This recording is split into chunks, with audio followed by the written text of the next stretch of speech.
Hello friends, this is me, your host. Welcome back to our. I hope you guys are having a great day.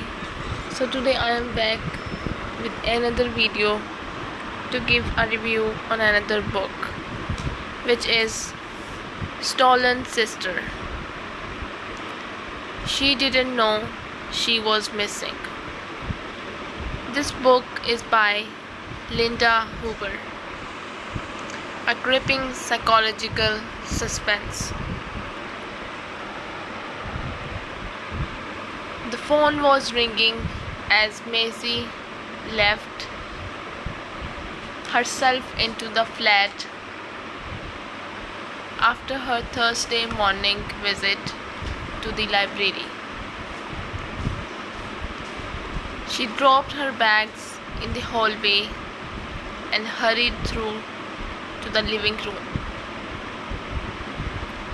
Unbuttoning her coat as she went,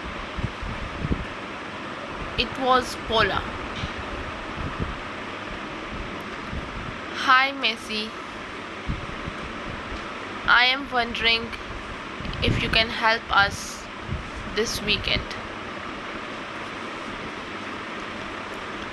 Maisie blinked. She'd called her niece just last night, and there had been no mention of help needed. What's the problem? She shrugged out of the coat and lowered herself into the armchair to talk in comfort. It's Stella. You know, my friend who is looking after Vicky and Jamie this weekend while we are at the reunion. Maisie had met Stella, who lived 2 streets away from Paula and was a tower of strength. Bless her. Jamie had severe cerebral palsy, but Stella was the most unfeasible babysitter anyone could wish for. She would take an 4-year-old Vicky and almost 3-year-old Jamie while Paula was in hospital having baby Erin. In fact, the children were still staying with Stella at night, though she brought them home to visit every day.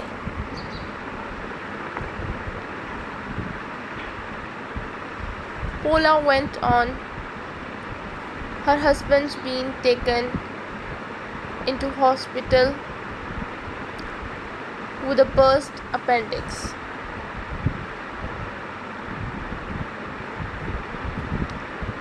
Please say no if you don't want to. But of course I will take Vicky and Jamie, said Maisie. I'm not decrepit yet, you know.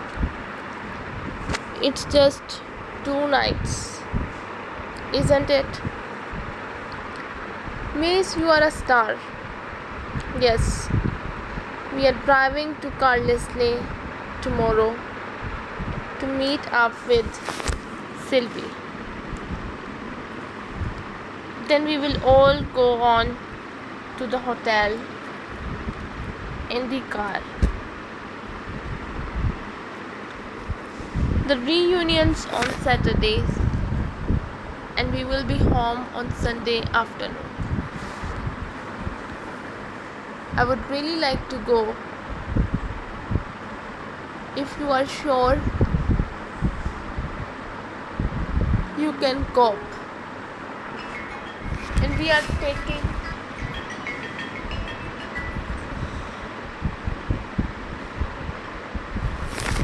taking Erin with us, of course.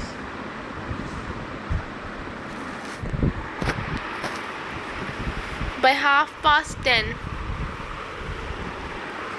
the children had gone to the park with Helen and Simone.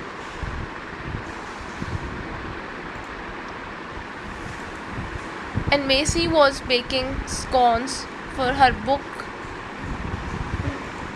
group meeting that afternoon. It was her turn to host, and she had decided to go ahead.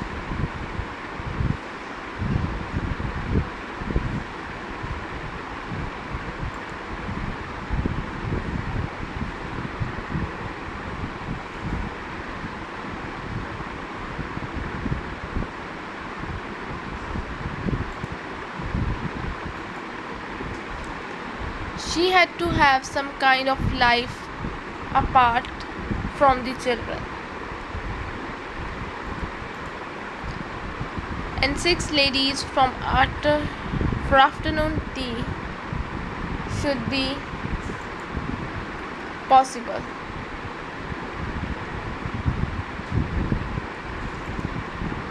She hadn't managed to read the book, but the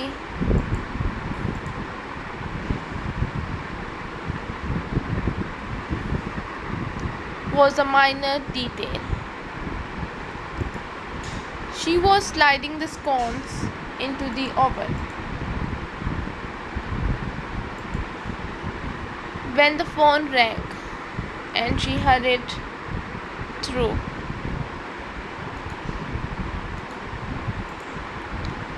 A phone call during the morning used to mean a chat with a friend. Now it had the potential to mean something had happened to one of the children.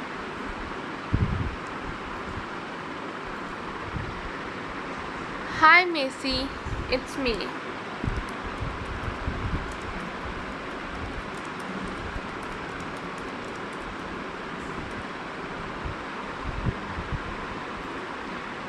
Sylvie's voice on the other end did nothing for Macy's peace of mind. That only spoken on Thursday.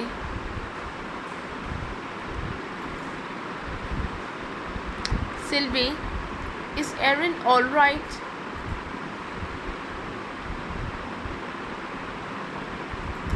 She's fine. Sorry.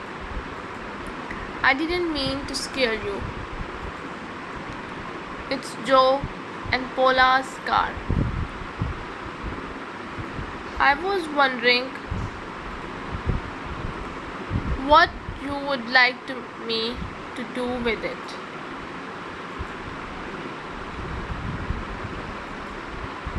Macy sat down on the hall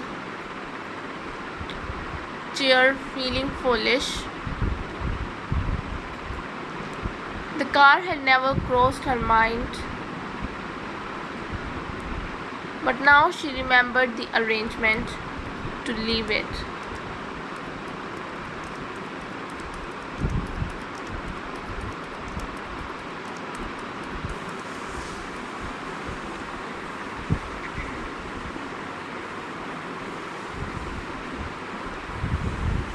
I suppose we should sell it, or do you want to keep it?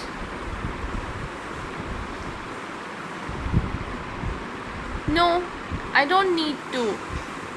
If you agree, Macy, I can arrange with the garage here to sell it for you.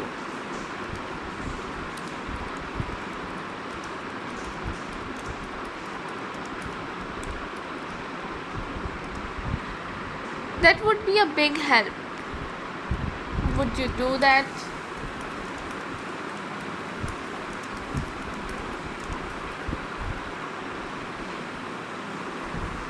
Sylvie assured her it would be no trouble at all.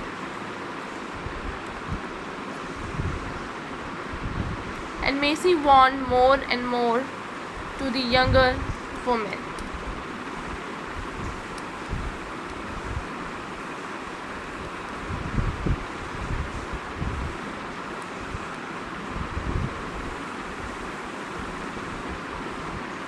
Get a good deal for the car and you can keep the money, Sylvie dear. It will be a small repayment for everything you are doing for Erin.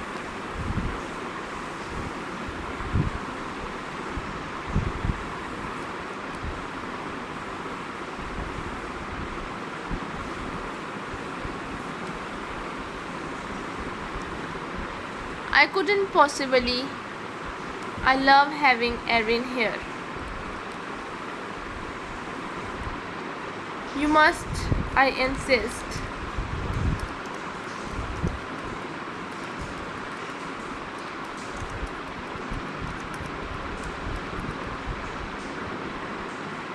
It's so hard with Jamie. He's a terrible sleeper. And if I had Erin here too, I don't think I would cope.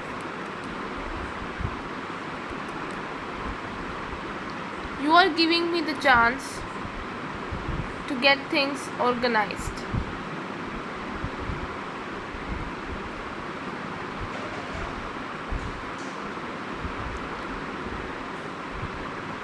Properly. It won't be much longer, I promise.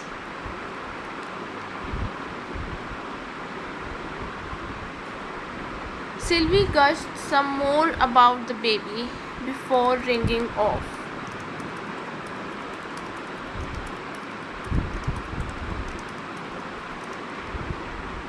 And Macy put the phone down with a smile on her face.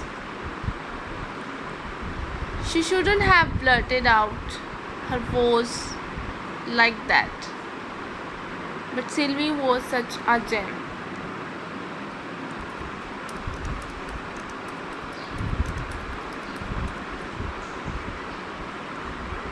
And now she could repay the debt in a small way. Macy went back to her scones. They had risen perfectly.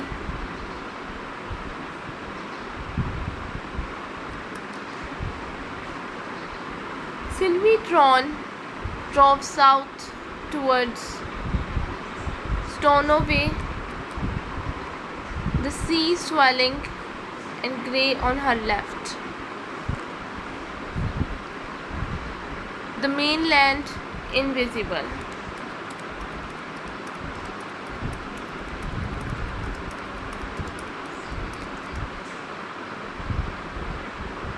The sky was white here. Everywhere you looked there was Spain.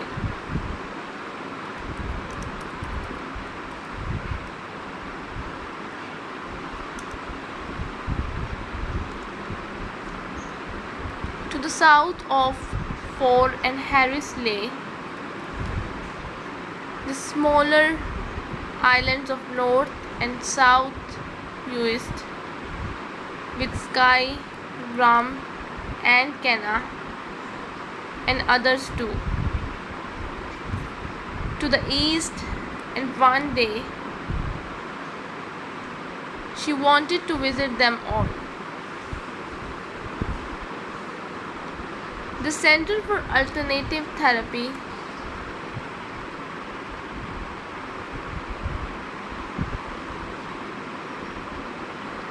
on the northern tip of Lewis was their new home.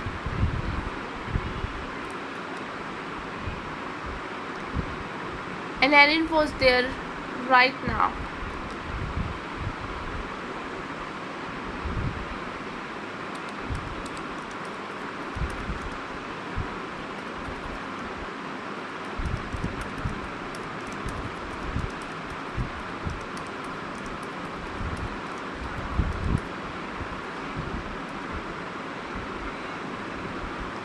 Her baby was thriving in the peace here, and she was in the middle of it all.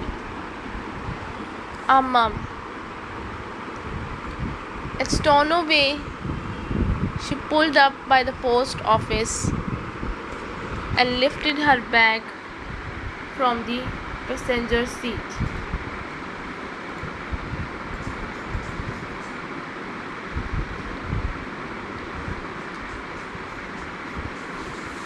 Fingering the two envelopes inside, then opening one and leafing through the photos she was sending her mother.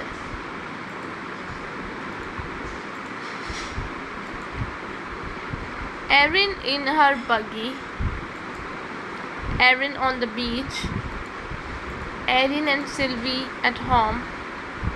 Mom would love these.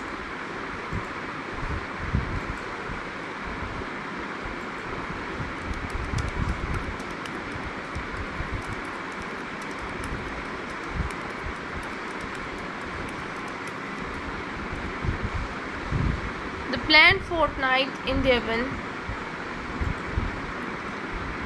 was coming up next month, and Mom was more excited with every phone call.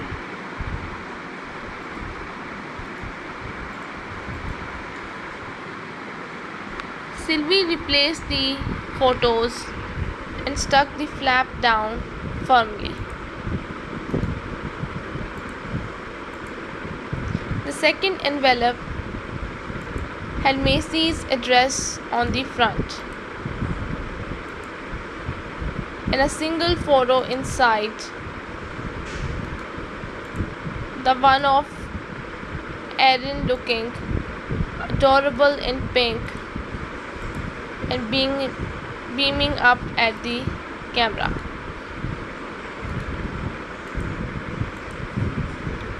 Sylvie fumbled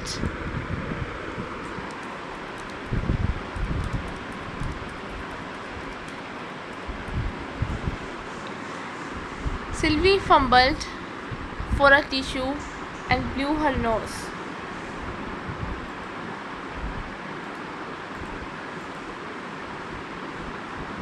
The need to protect her baby had ridden roughshod over everything and everyone else. But Erin was her daughter, and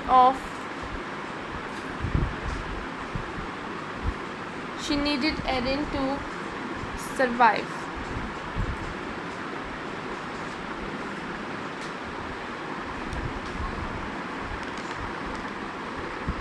Imagine if she ever lost her.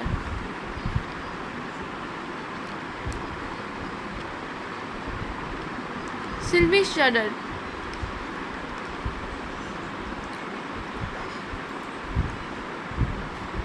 Thrusting the thought away.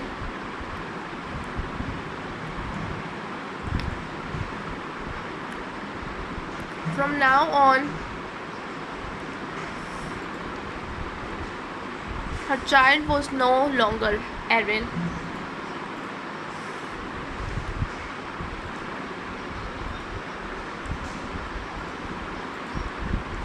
Inside, she stood in the queue for stamps, staring at the envelopes.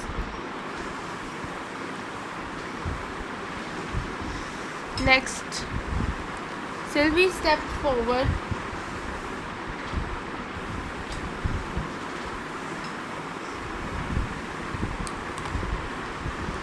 sliding one envelope back into her bag. Another time, maybe, but not today.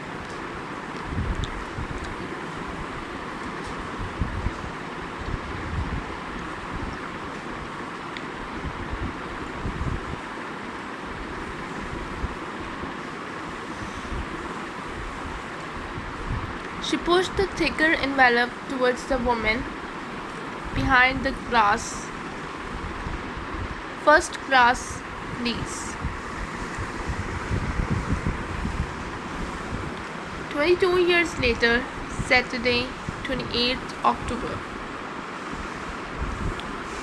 What had she done? The memory crashed into Christine's mind.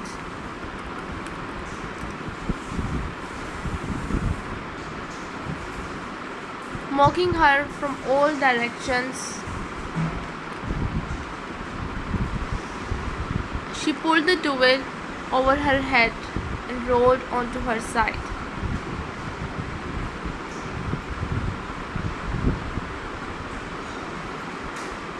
Cringing into warm darkness as hot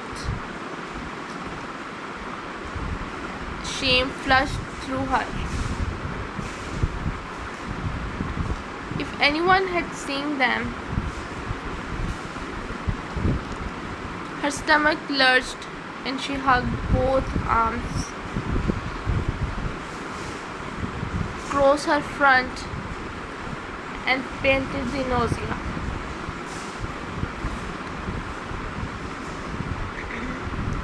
And oh no, her mother was coming up the stairs.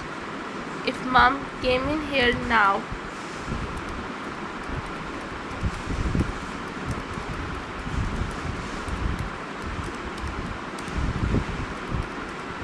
and of course she did. For heaven's sake, Chris, it smells like a rubbish in here.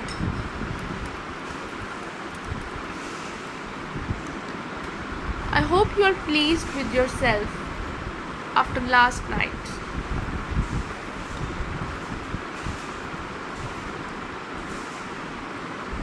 I have brought you some tea and toast. You would better have a couple of paracetamols too.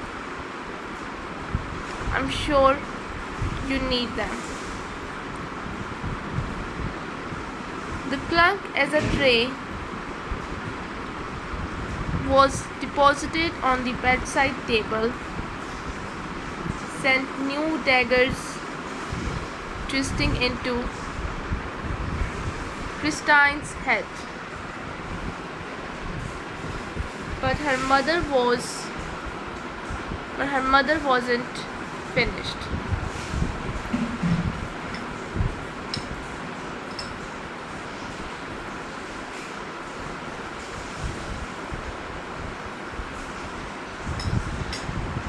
The curtain swished open.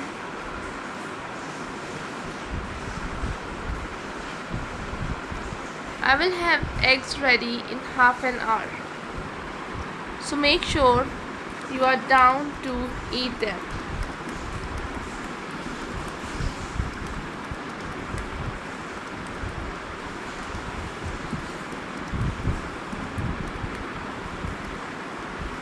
And you can phone Jess this morning and apologize too.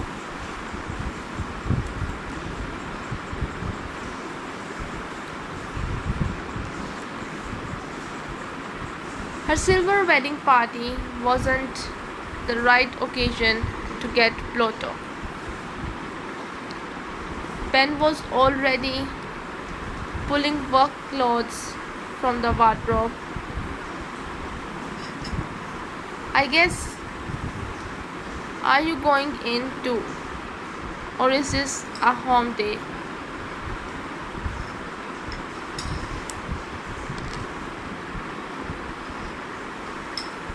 Haven't decided yet. I will call the hospital at 8. See how Jamie is and take it from there.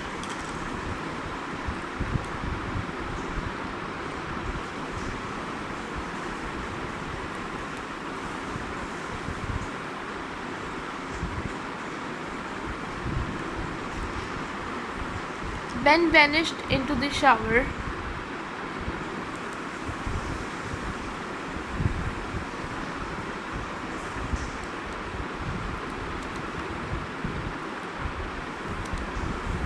and Vicky dragged her feet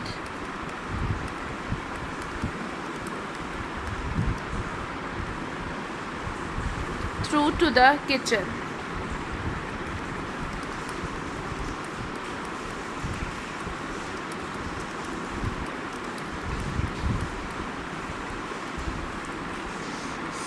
Seldom had a strong coffee been so necessary. Talk about Monday morning. They were sitting in front of toast and cornflakes when a message vibrated into her phone on the worktop.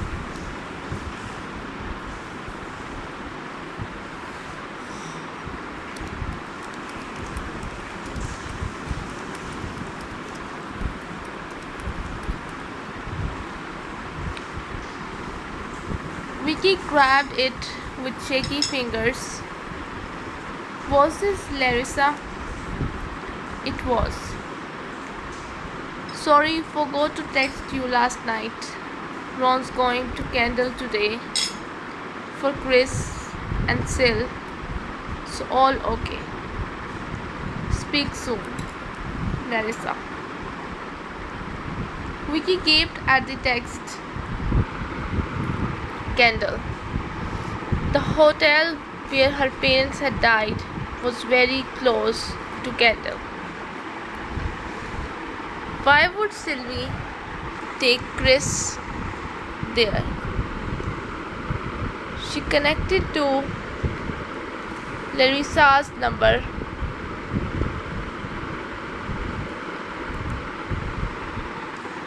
Her thumb sliding on the screen. Larissa, sorry. But why did they go to Kendall? Does Ron know what happened there?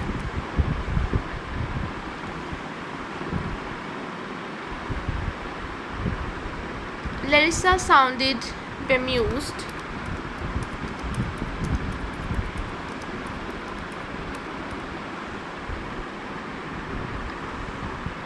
I guess because of the scenery. Ron didn't say anything when I told him. I don't think he knew where it was at first. Why? It's near Killington Lake, the place where my parents killed. It just seems odd, them going there.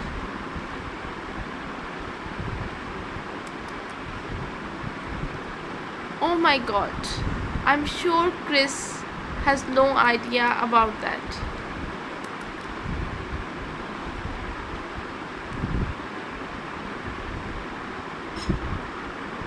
What are you going to do? As soon as she heard the question,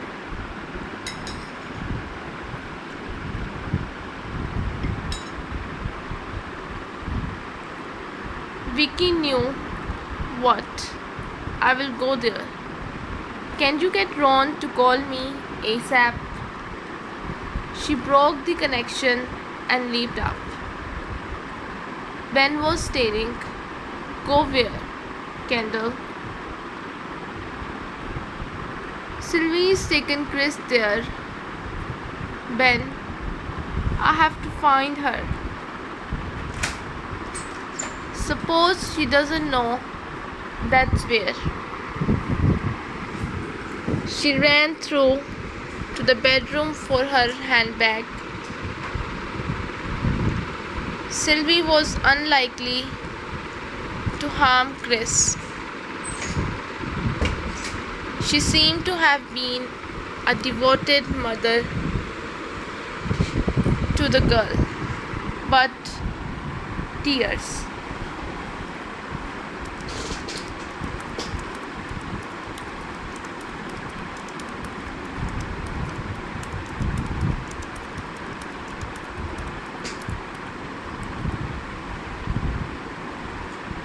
The thought of Erin possibly being taken to the place their parents had died and not being with her.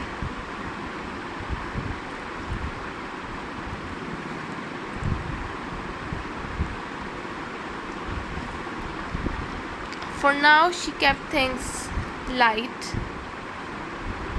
I am glad too. We see each other a couple of times a week. It's a pity Sylvie has gone away. It means we don't have any kind of explanation for what happened when Erin was a baby. Anna and Adri both stared, but the waitress arrived, and the next few minutes were taken up with ordering food.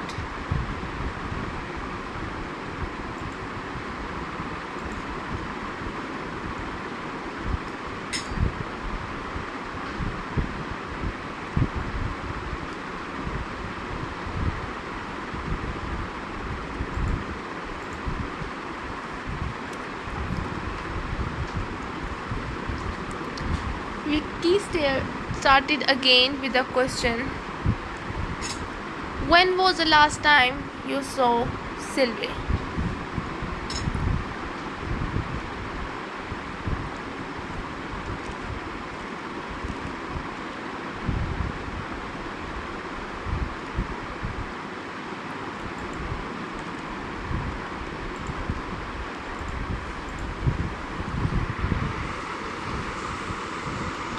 Your brother questioning, said Anna.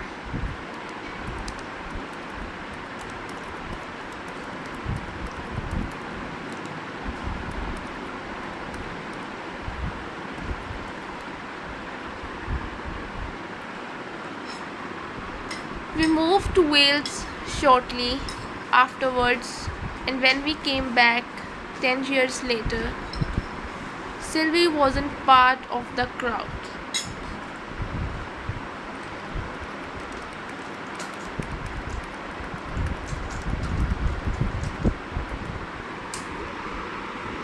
Any longer, but Adri knew her better, didn't you, Dee? Yes.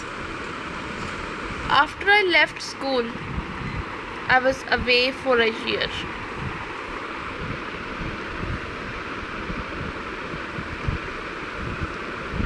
Tramping round Europe, but when I came home, we got back in touch.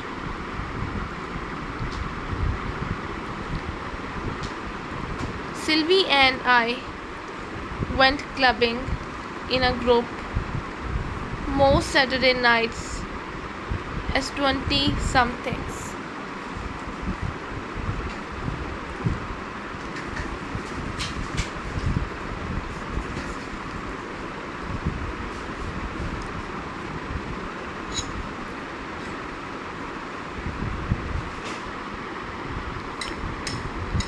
She wasn't someone I would have gone to with a problem, but we were both unattached in those days, and she was great fun, very bright and enthusiastic. I could never understand why she didn't have keys of boyfriends. As far as I know, she was working in the north of England.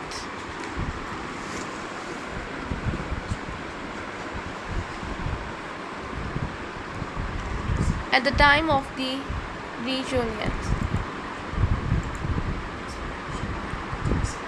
Vicky nodded. That fitted in with the little they knew. When did she move there?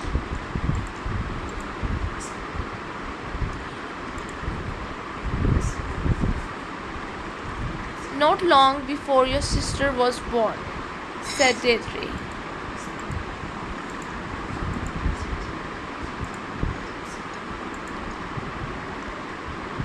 I remember Sylvie mourning about how she wouldn't see the baby when it was tiny.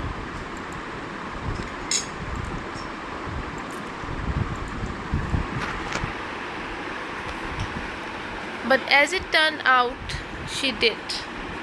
Of course, I hadn't seen Paula for quite a while. At that point, my mom was ill and I was busy with her.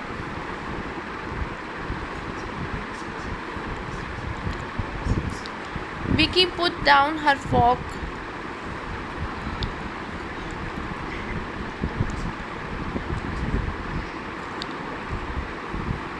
so Mum and Dad and Sylvie went south, and Erin. They were all staying in the hotel, and then she covered her face with her hands. Somehow, these women sitting with her at the table brought home what she had lost.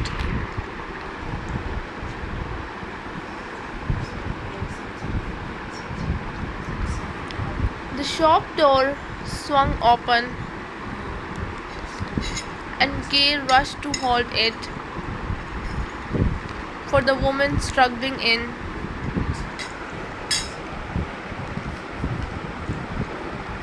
With 3 boxes piled on top of each other. There is more in the car. It's all right just to bring some stuff, isn't it? Yes, of course. Let me help you. Kay took the boxes and laid them on the counter, then propped the door open and followed the woman to a Ford Escort parked 10 yards away. The inside space was jam-packed with stuff. Kay grimaced. They had scenes like this several times a week.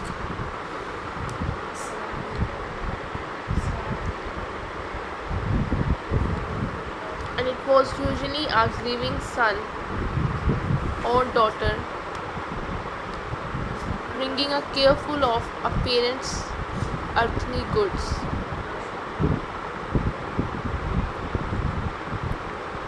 You are breaking up a household, she said sympathetically,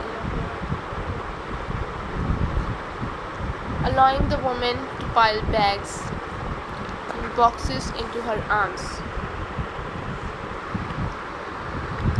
My mom's. She passed away 2 weeks ago. I can't take all this stuff. I hope you can make use of some of it at least. Oh, we can use most things, said Kay, leading the way back inside, where Susan was busy with a customer.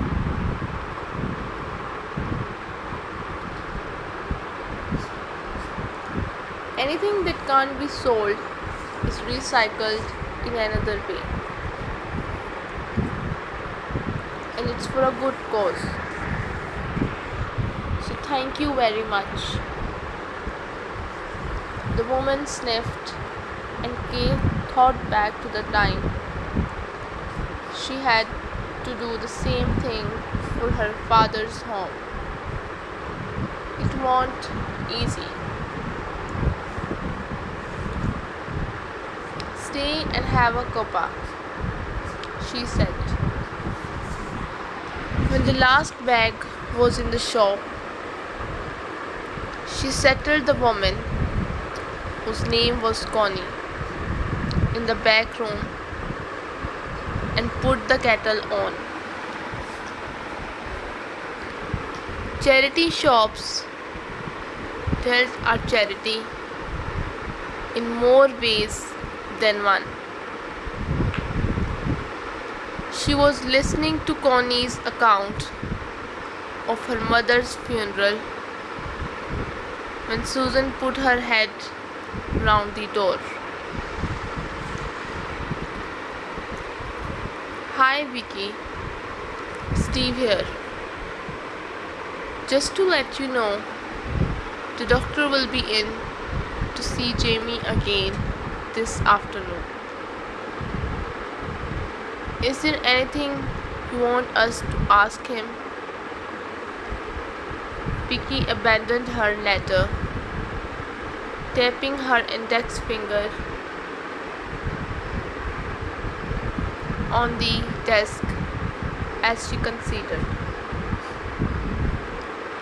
Just why they don't know what's going on with him. Is he any better today?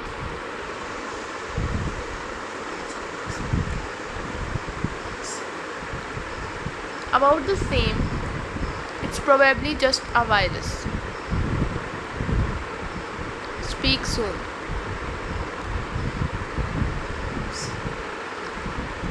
Vicky put the phone down. Did it have a sinister undertone when the head of the unit called you? But she should stop being so neurotic. These people knew Jamie better than she did, and how depressing that was. She would wait to hear what the doctor thought, then call Amanda again. Her old foster mother had visited Jamie yesterday and thought it was just a virus too, and nobody else was worrying unduly about Jamie. But nobody else loved him like she did.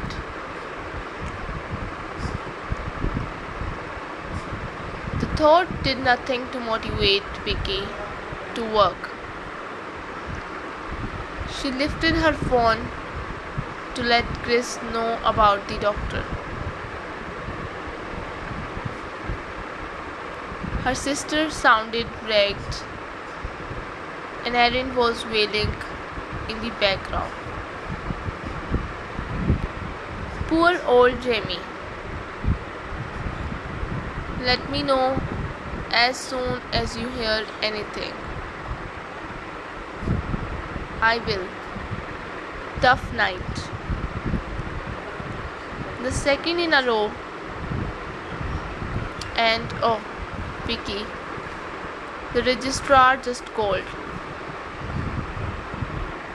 Moo. Sylvie is going to be investigated about the certificate. It will all come out, and I don't know if I want it to.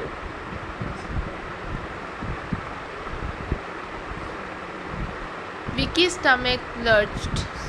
It's the right thing, Chris, and the police are much more likely to find Sylvie than we are. It might be better if she was never found. Christine was crying now.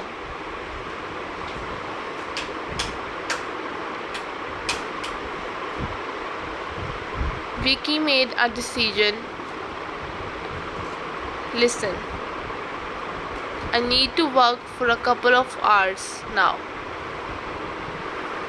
but I will come to yours later and bring some lunch. Then I will look after Erin and you can have a sleep. Okay? A sleep sounds divine. Vicky rattled off a couple of letters, but her mind kept returning to Sylvie. That woman would persecute them all their lives if she wasn't found. Persecute? Vicky's thoughts jerked back to the note that had come through the door. Stop persecuting us. No. Or could it have been? Sylvie and Ron had been in Glasgow around that time. Chris had told her, but how would Sylvie have known where she lived? Vicky pulled up. We have lost him. He was heading for Mary Hill Road, but God knows where he went after that. Try key again. Christine's fingers slid on the screen. This was the biggest nightmare possible. Her baby. The police are on their way to Sylvie's Chris. I found the address. It's... Christine leaned back and ended the call. A wave of dizziness hitting her as Vicky keyed the address into the sat-nav and started the engine.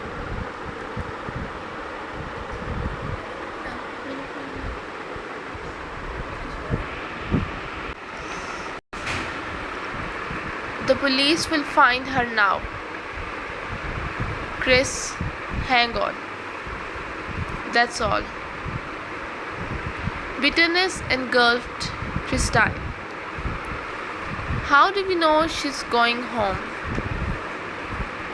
Last time that woman disappeared with a baby called Erin. It was 22 years before anyone found her. The police cordon stretched across the road, stopping them entering Susan Street. 2 officers were standing to one side. Christine shifted in the passenger seat, but her legs had turned to so much jelly. I will go. Vicky ran across and spoke to them, and one man followed her back to the car. Opening the passenger seat door and bending towards Christine. Your baby's in there, and so are officers. Wait here, we are doing everything we can. Christine couldn't stop shaking. She wanted to scream, but she couldn't because she could hardly breathe. And if she lost her baby tonight,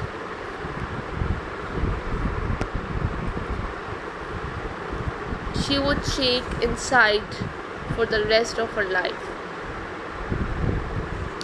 She managed to nod at the policeman, then closed her eyes. Terror. This would be what Paula had felt those last few seconds. If she had felt anything, please God, she hadn't. Poor Paula.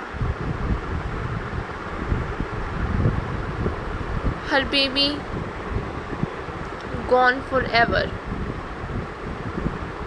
All those people whose children disappeared, how did they live on? Searching, not knowing, aching inside, no baby, no child, their future gone. She couldn't do this.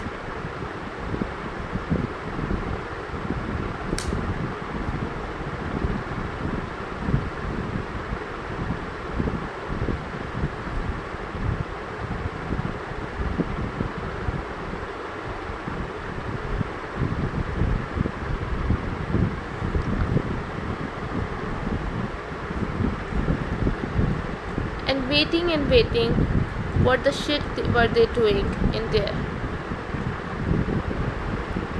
She seized Vicky's hand. If I lose her.